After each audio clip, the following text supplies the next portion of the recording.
Average rate of change. In this video, you'll learn what the meaning of the term average rate of change is. You'll also learn that when given a graph of a function, how to estimate or calculate the average rate of change between 2 points. So let's look at the average rate of change. The average rate of change measures how fast a function's output changes over a given interval. We'll use this equation to find the average rate of change. The numerator shows the output values and the denominator shows the input values, and then we'll subtract each. Let's practice using this equation to find the average rate of change between the points 0, 4 and 2, 6. 0, 4 will be our first point, so we'll call this x1 and f of x1. And 2, 6 is our second point, so this will represent x2 and then f of x2. We'll start by replacing f of x2 with 6 and f of x1 with 4, since that's what the points tell us. Subtracting 6 and 4 gives us an answer of 2 on the numerator.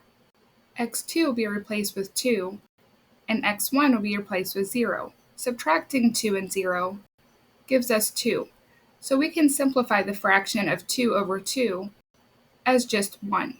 So the average rate of change between these 2 points is 1. Let's keep practicing. This graph shows the population of a city from 1900 to 2000. What is the average rate of change between 1930 and 1950? Let's start by finding the population in the year 1930. We can see that in 1930 our population was 40,000. Now let's look at 1950. We can see that this goes up to 45 on our line, so in 1950 the population was 45,000. Now let's start labeling what we have. So our first point represents x1 and f of x1, and our second point represents x2 and f of x2. So we use our formula to find the average rate of change. F of x2 is 45,000 and f of x1 is 40,000. When we subtract these two, we get an answer of 5,000 in the numerator. x2 is 1950 and x1 is 1930. When we subtract these years, we get 20 on the denominator. Now we can simplify this. If we divide 5,000 by 20, we'll get an answer of 250. So this tells us that the population increases by 250 people per year between 1930 and 1950. Now we're going to use the same graph, but we're going to find the average rate of change between 1950 and 1970. Let's start by finding the population in 1950. We can see that the population is 45,000. And in 1970, it goes up to 35. So we know that there were 35,000 people in 1970. So we have x1 and f of x1 on top, and x2 and f of x2 on bottom. Now we'll use the equation and fill in what we know. F of x2 will be replaced with 35,000, and f of x1 will be replaced with 45,000. When we subtract these, we get negative 10,000 on top. Now we'll replace x2 with 1970, and we'll replace x1 with 1950. So when we subtract these years, we'll get 20 again. Now we can simplify this fraction by dividing negative 10,000 by 20. This gives us negative 500. Since we get a negative answer, this tells us the population decreases by 500 people per year between 1950 and 1970. Let's try another example. The temperature was recorded every hour on the hour during the day. Function t gives the temperature in degrees n hours since midnight. When we look at the graph, we can see the x-axis represents the time of day and the y-axis represents the temperature. So we're going to look at a few different intervals and decide if the rate of change was negative or positive based on the interval we look at. So if we look at the interval between 1 and 5, we can see this section here. So when n was 1, it was a little bit above 40, but when we look at n equals 5, it was close to 35. So it looks like it went down. So this tells us it was a negative rate of change. Now let's look at the time of day between 5 and 8. So we can see this section, and when n was 5, it was around 35, and when we go to n equals 8, it's going a little bit above 45. So this tells us our rate of change was positive since it was higher at the end. Now let's look between 10 and 20. So when we look at this section, when n was 10, the temperature was a little over 50, and when n was 20, it was a little bit above 60. This tells us there was a positive rate of change since we ended with a bigger value than we started with. And finally, let's look between 20 and 24. When we look at n equals 20, the temperature was a little over 60 degrees. And then when we go to n equals 24, it dropped a lot, between 30 and 35 degrees.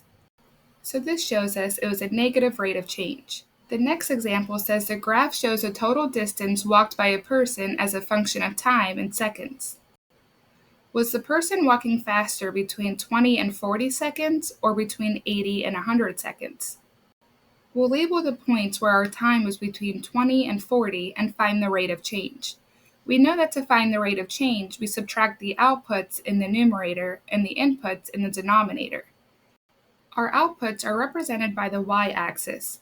So when we look at 20 seconds, the distance was 7 feet, and we look at 40 seconds, the distance was 10 feet. So we went from 7 to 10, which gives us 3 on top. And then we went from 20 to 40 in our inputs, so that gives us a difference of 20 in the denominator. Dividing both of these numbers gives us 0.15 as the rate of change. Now let's look at the time between 80 and 100 seconds.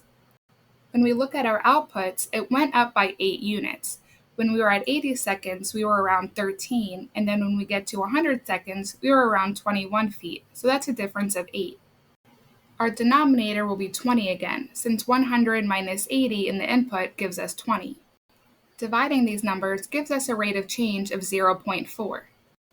So now we can see that he walked faster between 80 and 100 seconds. Now let's decide if the person is walking faster between 0 and 40 seconds or between 40 and 100 seconds. So we'll look at the time of 0 and 40. It looks like our y values go up by 10 because we started at 0 and then we ended at 10 feet when we got to 40 seconds. Our input values went from 0 to 40, so that shows a difference of 40. Dividing these numbers gives us 0.25. Now let's look between 40 and 100. So the y-axis shows us that we went from 10 to 20, so we have a difference of 10 as the numerator.